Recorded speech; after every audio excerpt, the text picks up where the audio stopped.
ایران جنگ ختم کرنے کی کوئی جلدی نہیں۔ امریکی صدر ڈونلڈ ٹرمپ کہتے ہیں کہ جنگ جتنی ضروری ہوگی جاری رکھنے کے لیے تیار ہیں۔ ایران کے دوبارہ مذاکرات کی میز پر آنے کے لیے ٹائم فریم مقرر نہیں کیا۔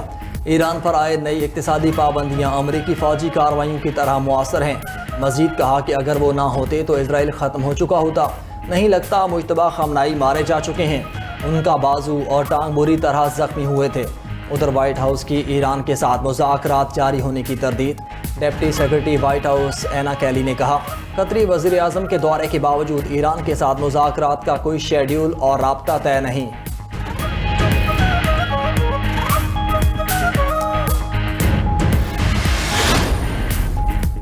امریکی پابندیاں ریاستی اور معاشی دہشت گردی ہیں۔ ایرانی وزیر خارجہ عباس عراقچی نے اقوام متحدہ کے سیکرٹری جنرل، سلامتی کونسل اور تمام رکن ممالک کو خط لکھ دیا۔ امریکہ کی عائد کی گئی یک طرفہ جبری پابندیوں اور ثانوی پابندیوں کی مذمت اور انہیں مسترد کرنے کا مطالبہ۔ کہا کہ پابندیاں جان بوجھ کر شہریوں کو نقصان پہنچاتی ہیں۔ رکن ممالک امریکی پابندیوں کو تسلیم یا ان پر عمل درآمد نہ کریں۔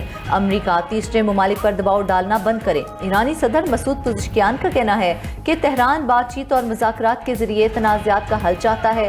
ایران کے اقتصادی دباؤ کے سامنے مزاحمت جاری رکھیں گے۔ امریکی فوجی کارروائی کی طرح اقتصادی دباؤ کے ذریعے بھی ایران سے کچھ حاصل نہیں کر پائے گا۔ ادھر قطری وزیر اعظم اور وزیر خارجہ شیخ محمد بن عبد الرحمن بن جاسم آل ثانی آج تہران پہنچیں گے۔ بانی پی ٹی آئی کے اسپتال منتقلی سے متعلق عدالتی فیصلہ۔ بانی پی ٹی آئی کی بہن عظمیٰ خان نے توہین عدالت کی فوری سماعت کی ایک اور درخواست دائر کر دی۔ درخواست میں کہا گیا کہ عدالت کے 18 اگست کے حکم پر فوری اور مکمل عمل درآمد یقینی بنایا جائے۔ رجسٹرار آفس نے فوری سماعت کی پہلی درخواست مسترد کر دی تھی۔ سپریم کورٹ کے حکم کی عدولی کر کے بانی پی ٹی آئی کو پیمز لے جایا گیا۔ بانی پی ٹی آئی کی جیل میں صحت بگڑ رہی ہے۔ بانی پی ٹی آئی کی صحت اور زندگی کا معاملہ انتہائی اہم ہے۔ بانی پی ٹی آئی کو طبی معائنے اور علاج کے لیے شفا انٹرنیشنل اسپتال منتقل کیا جائے۔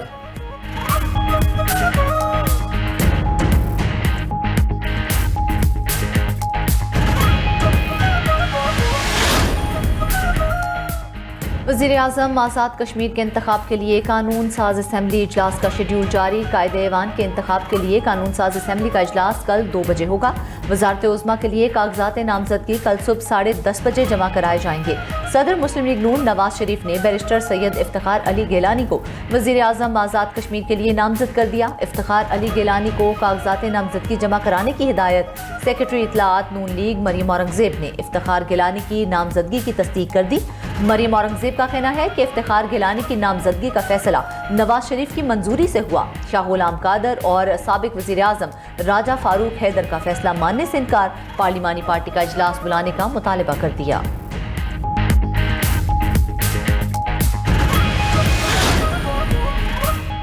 وزیر اعظم شہباز شریف سے پاکستان میں سعودی عرب کے سفیر نواف بن سعید المالکی کی الوداعی ملاقات۔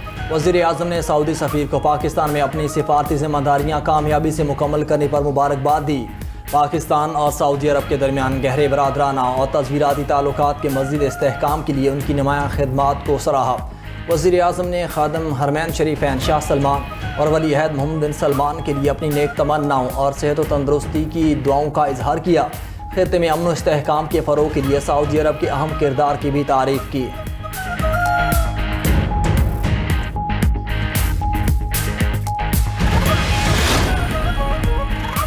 وفاقی وزیر داخلہ کا ایف آئی اے زونل آفس لاہور کا دورہ۔ خصوصی اجلاس کی صدارت کرتے ہوئے انسانی اسمگلنگ اور حوالہ ہنڈی میں ملوث مافیا کے خلاف بھرپور کارروائی کی ہدایت۔ ایف آئی اے زونل آفس لاہور کے اپ گریڈیشن پروجیکٹ کا جائزہ بھی لیا۔ محسن نقوی نے کہا کہ انسانی اسمگلنگ مافیا کی پوری چین کو قانون کی گرفت میں لایا جائے گا۔ جرائم پیشہ گینگز کے خلاف بھرپور کریک ڈاؤن کیا جائے۔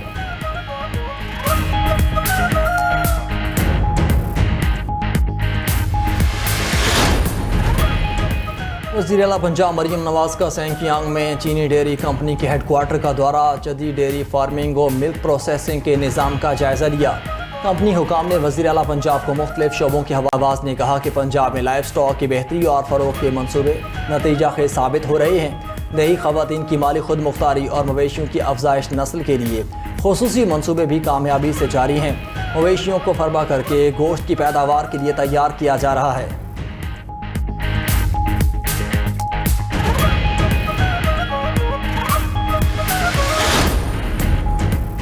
وزیر اعلیٰ سندھ مراد علی شاہ نے کورنگی کراچی کے پیٹس اسپتال کا دورہ کیا، نئی سہولیات کا افتتاح کر دیا۔ وزیر اعلیٰ کا آپریشن تھیٹر، وارڈز، ICU، جدید لیبارٹریز کا معائنہ، مختلف شعبوں میں سہولتوں کا جائزہ لیا۔ حکام کی وزیر اعلیٰ کو بریفنگ، مراد علی شاہ نے کہا Sindh institute of animal health میں نئی سہولیات سے جانوروں کا بہتر علاج ہوگا، تحقیق کے شعبوں کو بھی مزید تقویت ملے گی۔92 نیوز کی چھوٹے صوبے مضبوط پاکستان آن لائن پولنگ کے نتائج جاری۔ آن لائن پولز میں پاکستانیوں کی اکثریت نے نئے صوبوں کے حق میں فیصلہ دے دیا۔ 72.8% پاکستانی صوبے بنانے کے حامی، جبکہ 27.2% نے مخالفت کر دی۔ 2,50,906 افراد نے آن لائن ووٹنگ میں حصہ لیا۔ فیس بک پر 2,05,43، یوٹیوب پر 35,153 ووٹ کاسٹ ہوئے۔ انسٹاگرام پر 10,633 اور ایکس پر 4,573 صارفین نے رائے دی۔ یوٹیوب پر 73% افراد نے ہاں، 27% نے نہیں کا انتخاب کیا۔ فیس بک پر 60% افراد نے نئے صوبوں کی حمایت، 40% نے مخالفت کی۔ انسٹاگرام 85% افراد نے ہاں، 15% نے نہیں میں جواب دیا۔ ایکس پر 72% نے نئے صوبوں کی حمایت، جبکہ 28% نے مخالفت میں ووٹ دیا۔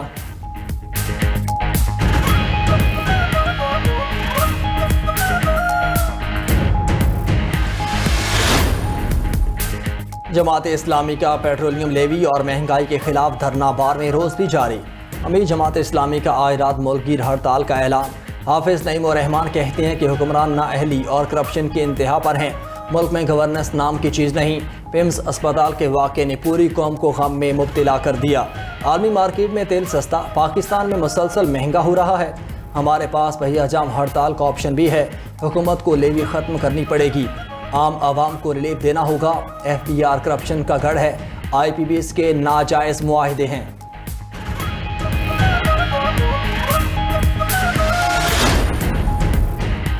سندھ ہائی کورٹ میں منشیات برآمدگی کیس کے ملزمان کی درخواست ضمانت پر سماعت۔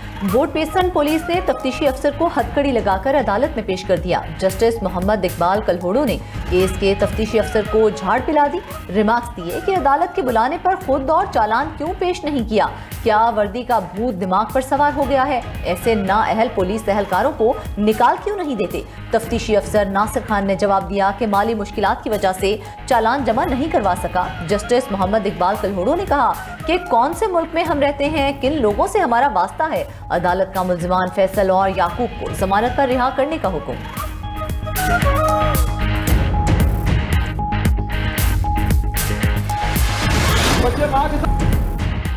لیاقت پور میں کراچی سے یوسف والا جانے والی مال بردار ٹرین پٹری سے اتر گئی۔ ریلوے حکام کے مطابق حادثے میں مال گاڑی کا انجن اور 11 بوگیاں ٹریک سے اتر گئیں۔ اپ ٹریک کی ٹرینیں ڈاؤن ٹریک سے گزاری جا رہی ہیں۔ حادثے میں کوئی جانی نقصان نہیں ہوا۔ حادثہ فیروزہ اسٹیشن کے قریب پیش آیا۔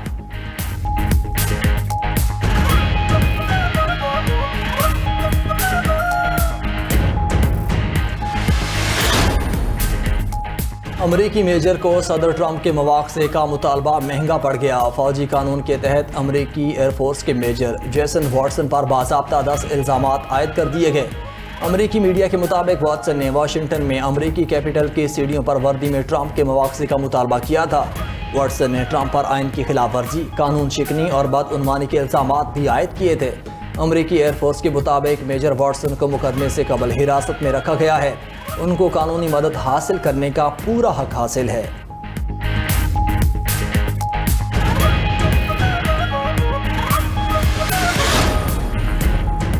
نیپال میں سیلاب نے تباہی مچا دی۔ مختلف حادثات میں ہلاکتیں 267 ہو گئیں، 1500 افراد لاپتہ، درجنوں عمارتیں، گاڑیاں، سڑکیں اور پن بجلی کے منصوبے متاثر۔ برطانوی میڈیا کے مطابق لاپتہ افراد میں زیادہ تعداد غیر ملکی سیاحوں کی ہے۔ ادھر چین کے علاقے تبت میں تباہ کن سیلاب نے سب کچھ ملیہ میٹ کر دیا۔ 3 افراد ہلاک، 265 افراد لاپتہ ہو گئے۔ نیپال اور چین کے درمیان اہم زمینی گزرگاہ گیرونک پورٹ بھی متاثر۔ لاپتہ افراد کی تلاش اور متاثرہ علاقوں میں امدادی سرگرمیاں جاری۔ دوسری جانب بھارت کی شمالی ریاستوں اتر پردیش اور بہار میں بھی سیلاب کا الرٹ جاری۔